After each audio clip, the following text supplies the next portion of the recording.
What if I told you that you've spent your whole life obeying without knowing it? That every step you take, every dream you believe you have, every goal that's been sold to you, isn't yours. That you were educated not to be free, but to be functional, efficient, profitable, manageable. What if the real mistake isn't in what you do, but in what you never dared to question? Look around you. Everyone's running. Everyone's chasing something. Money, validation, success, applause. But do you know where you're going? Or do you just run because everyone else runs? Here's the harsh truth. The system doesn't fear the criminal, nor the protester, nor the one who rebels by shouting. The system fears the one who doesn't need, the one who doesn't beg, the one who can't be bought. The man who doesn't run after money is not poor. He is untameable. And that makes him the greatest threat of all. Because you can't bribe him. You can't sell him goals. You can't trap him in debt, anxiety, or the trap of having to prove anything. He lives outside the board. And that's why he breaks the game. Do you know what that means? That his existence exposes the lie of everything they've told you is progress. That he shows you, without saying a word, that it's possible to live without crawling, without pretending, without chasing bills like a dog that never catches the bone. Do you know why that kind of person bothers you? Because when you see him, your soul realizes that you could also be free. But you don't dare, because he is the uncomfortable reflection of everything you could be if you stopped obeying. And that hurts. It hurts to realize that your effort, your stress, your obsession with making it are nothing but golden chains. They shine, yes, but they're still chains. The man who doesn't run after money isn't disconnected from the world. He's disconnected from fear. He doesn't run because he's already arrived. He doesn't pretend because he's already found himself. And he doesn't compete because he knows no one wins a game where the only real victory is not playing. So think carefully about this. Who taught you to run? Who benefits from your hurry? Who made you believe that if you don't produce, you're worthless? And now the most important thing. Who would you be if you dared to stop? And if you dared to stop, you would discover the second secret no one wants you to know. It's not just that money doesn't make you free. Productivity doesn't either. They've sold it to you as a virtue, as discipline, as the path to success. But the truth is, they've domesticated you to be useful. And usefulness in this system is not synonymous with value. It's synonymous with exploitation. If you don't produce, you don't matter. If you don't do more than yesterday, you're failing. If you're not busy, you're losing. Does that sound familiar? You were taught to feel guilty for resting, to feel bad for having free time, to be suspicious of slowness, to hate silence. But tell me something. Whose voice is that in your head demanding results every minute? Is it yours, or was it implanted? Because here's the truth. Those who need you to keep obeying can't stand. The man who stops producing just to produce begins to think. And a human who thinks is a human who wakes up, who leaves the herd, who asks dangerous questions. Why am I doing this? Who does my effort serve? What do I really get in return? And what do I lose every time I strive for things I don't want? When you live only to be efficient, you become a cog. You stop being a person. And the most tragic thing is that you do it voluntarily. No one forces you to fill your days with useless tasks. You do it because you were taught that if you don't do, you're not. But listen carefully. The emptiness you feel isn't from lack of productivity. It's from excess obedience. They've convinced you that rest is laziness, that stopping is failing, that having peace is suspicious. But the reality is no human being came into this world to run like a rusty machine not knowing where to. The man who doesn't run after money doesn't run after time either. He doesn't count it, force it, or squeeze it. He inhabits it. And that is unbearable for a society addicted to running. Because when you stop, you remind them they could do the same. And that terrifies them. Because if they stop, they have to face what they are. And most don't want that. That's why they hide in their schedule, deadlines, duties. Not out of responsibility, out of panic, because looking inward is much more dangerous than any meeting. And here comes another brutal truth. No one who is at peace needs to be useful all the time. Only the broken confuse movement with purpose. Only the empty fill their calendar to avoid hearing their own silence. The system knows this, and it uses it. It knows that if it keeps you busy, you won't think. You won't question yourself. You won't change. You'll be a willing slave, even grateful. Do you see now? The man who doesn't run after money, doesn't run after validation either. He doesn't need to prove anything. And that makes him invulnerable.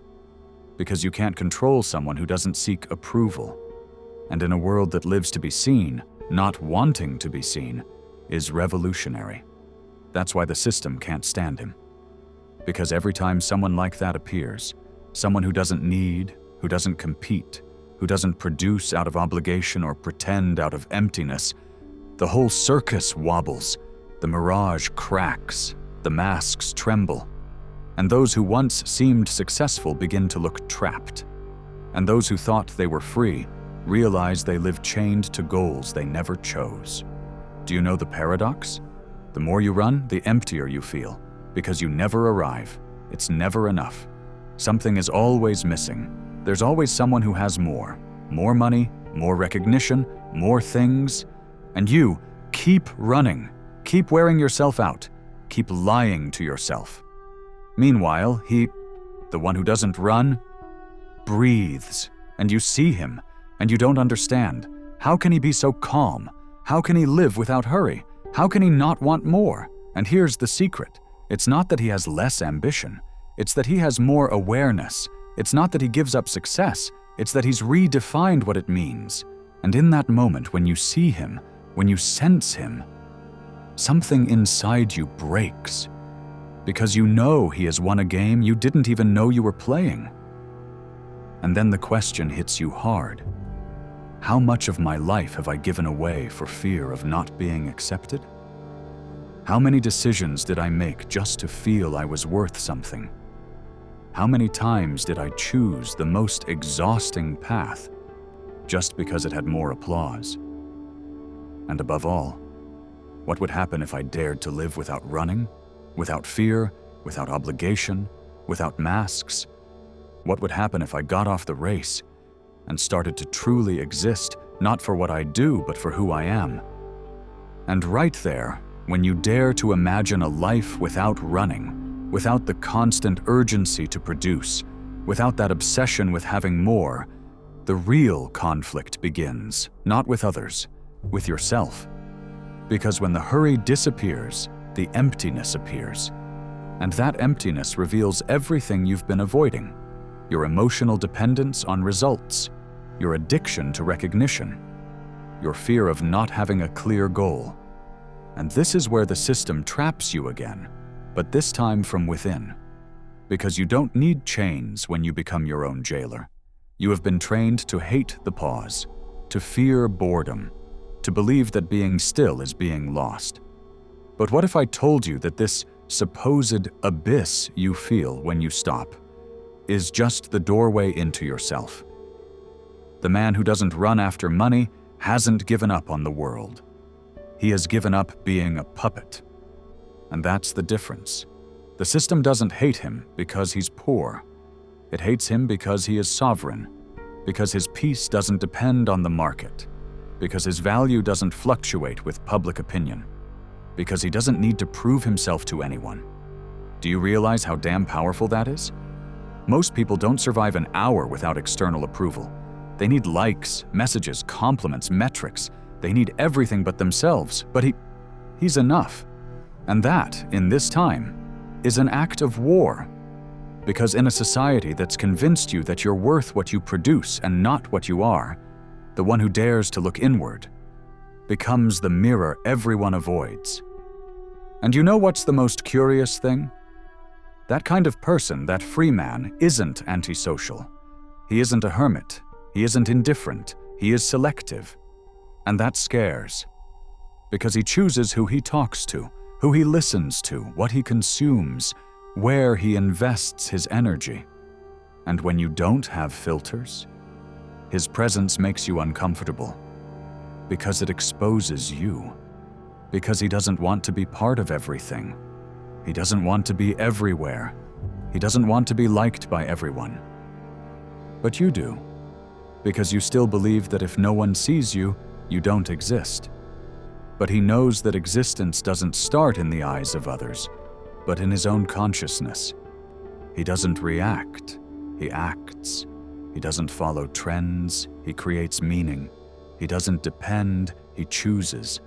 And that's why they can't control him. Because you can't blackmail someone who no longer needs to belong. His identity isn't rented to others' gaze. He lives from within. Not from reaction, but from intention. And here's where it gets darker. Because when you start to move from intention, from true choice, you discover that everything else was automatism, empty routines, inherited customs, borrowed beliefs. And when you realize that, you can't go back. What you saw, what you understood, changes you, makes you more conscious, more uncomfortable, more alive, and also more alone, because now you see things you ignored before. You see the desperation behind the laughs, the fear behind success, the slavery behind abundance, and you understand that many prefer to stay asleep, because waking up means giving up the comfort of the lie. But the man who doesn't run after money doesn't seek comfort. He seeks truth. And truth, even if it hurts, sets you free. Frees you from the need to pretend. Frees you from the theater of competition. Frees you from the absurdity of trying to fit into a mold that suffocates you. That's why his silence weighs more than 1,000 speeches.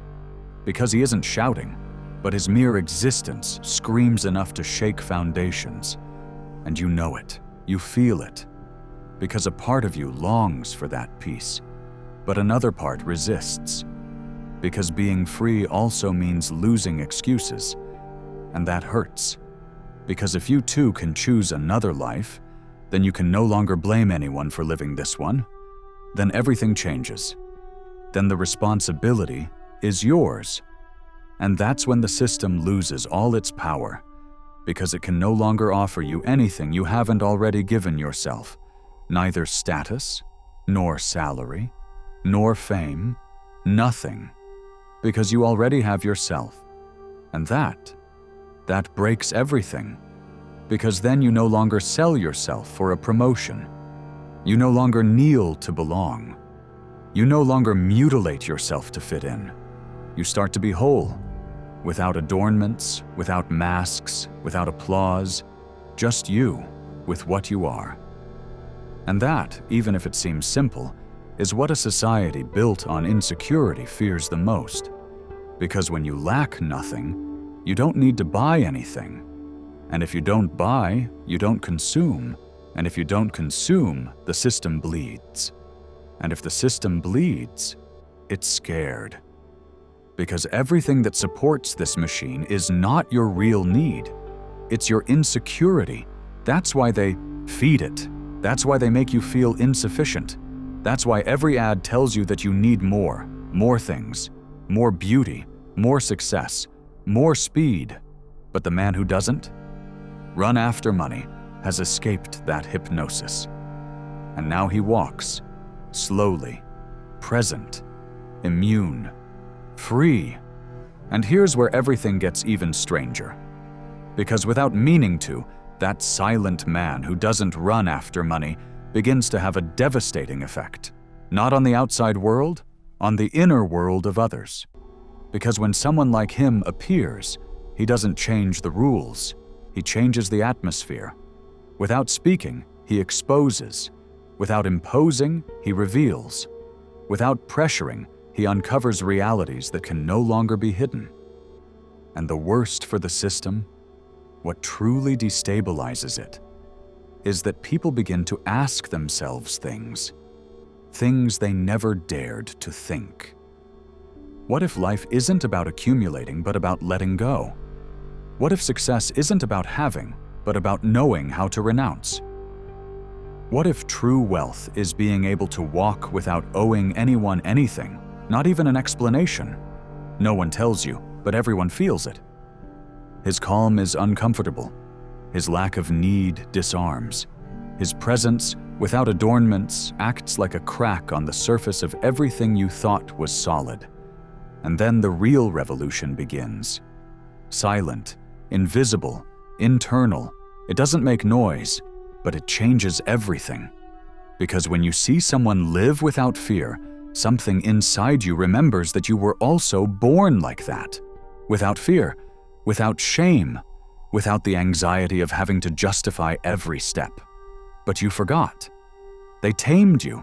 They taught you to fear rejection, failure, being left behind. And that's why you run. And that's why you get tired.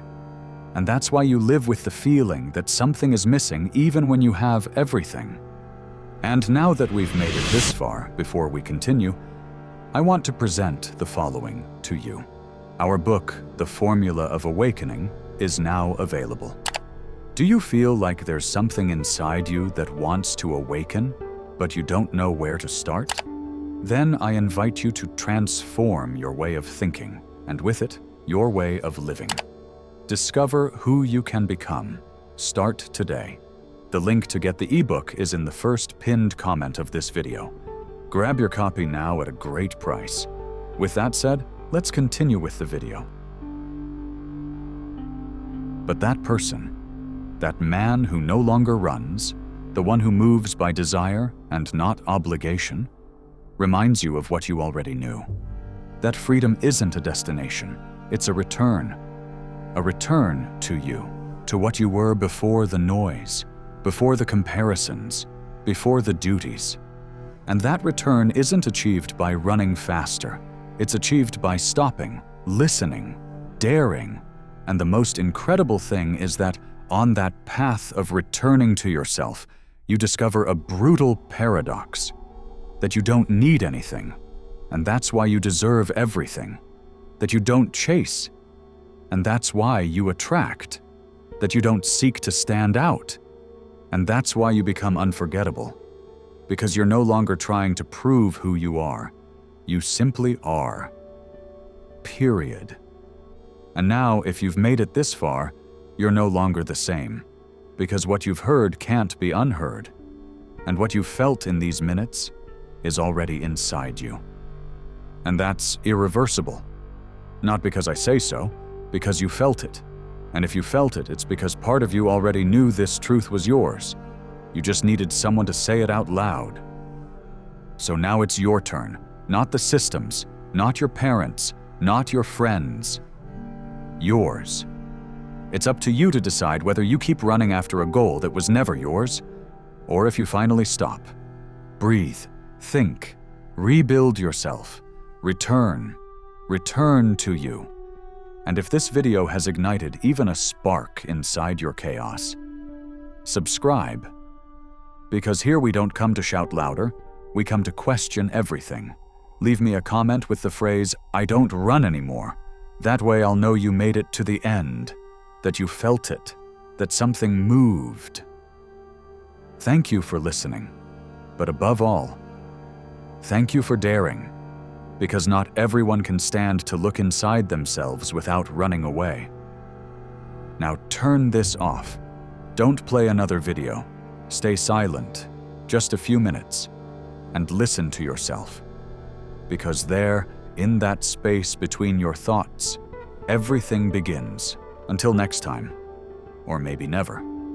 Because if you do what you have to do, you won't need more videos like this. You'll need yourself. And that is more than enough.